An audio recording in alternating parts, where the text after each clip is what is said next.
Hello everyone.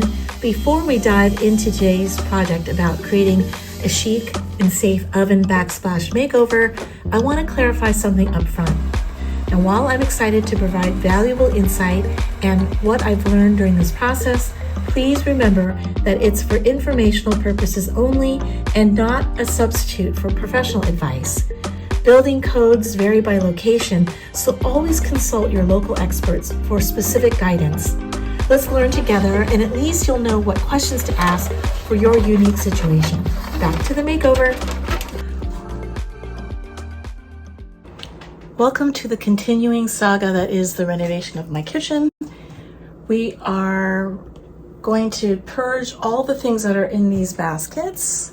I already started on the lower two and made a donation of glassware to Kitchens for Good shop. I like the whole concept. You donate your gently used kitchenware like blenders and martini glasses, and you donate them to this shop, and they in turn sponsor all of these apprenticeships in the hospitality and food industry, and they train these people for free. It's kind of awesome. Now I have to donate and purge all of those paint samples, you know, those big large jugs of paint. I have many of them from all of the projects I've done. Sherwin-Williams said they accept all donations of all brands of paint as long as it's in a can or a little tub with a cap.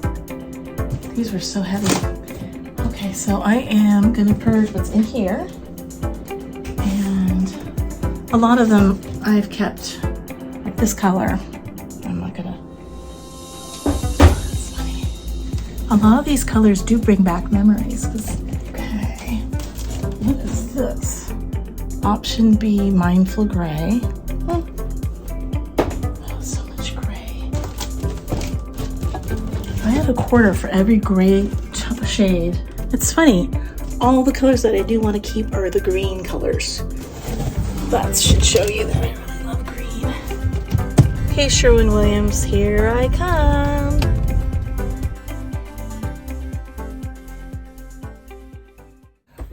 I was sick and tired of seeing this ugly paneling. I didn't run my camera last night because it was late at night and it was dark to do that. So I pulled this off last night, and it's just cheap MDF paneling. And then lo and behold, underneath is the continuation of this beautiful paneling. Now, after doing some research, I kind of understand why a cheap beadboard was likely installed around the stove, and that was to protect any combustible material that might be near the heat of the stove. And remember, every building code is different for the city that you live in and for the appliance or the stove that you have installed. So, but basically, according to GE's website, gas ranges like the one I have require a 7-inch clearance between the cooktop edge and the nearest combustible wall. And in my case, I have more than 16 inches of clearance. So I decided once and for all to get rid of that cheap beadboard and just repaint and refinish the existing wood paneling. My design idea is to install Shiplap wood planks to line behind the two shelves and to continue that look all the way behind the stove. I wanted to match the look of Shiplap with the Shiplap that's on the other side of the kitchen. But quickly I realized that that would cause a potential fire hazard. I think I came up with a great solution, but first I want to talk about the shelves. Those needed a little bit of a makeover too.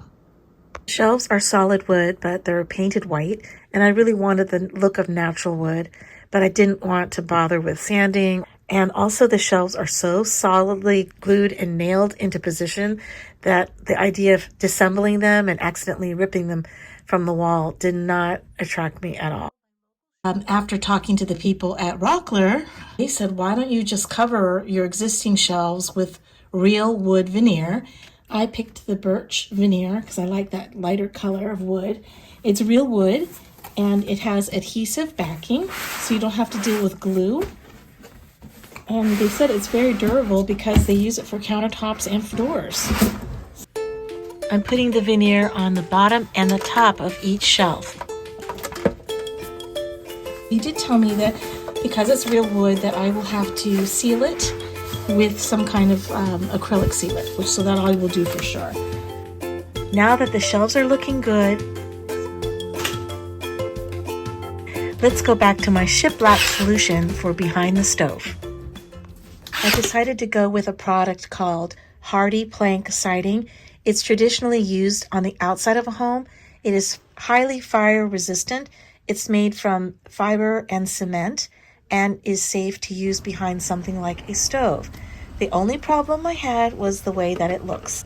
It kind of looks Shiplap adjacent.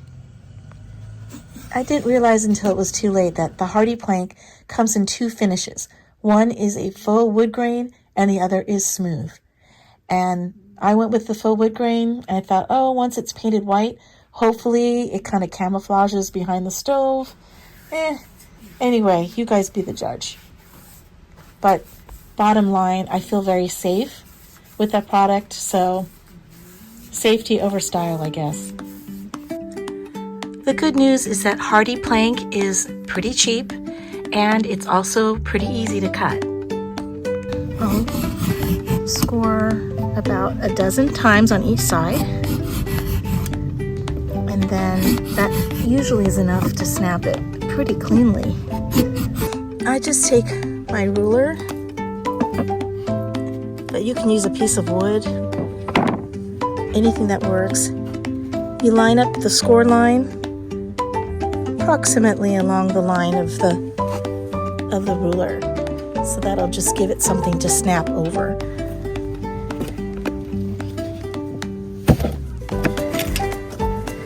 Okay, so it comes off pretty cleanly.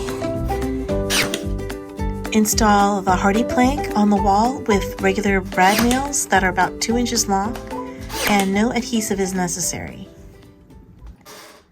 I made marks all along the wall where the studs were, because you want to hit all the studs. Well, here you go, a new improved wood shiplap and Hardi Plank combo oven backsplash that is safe, chic, cheap, and cheerful.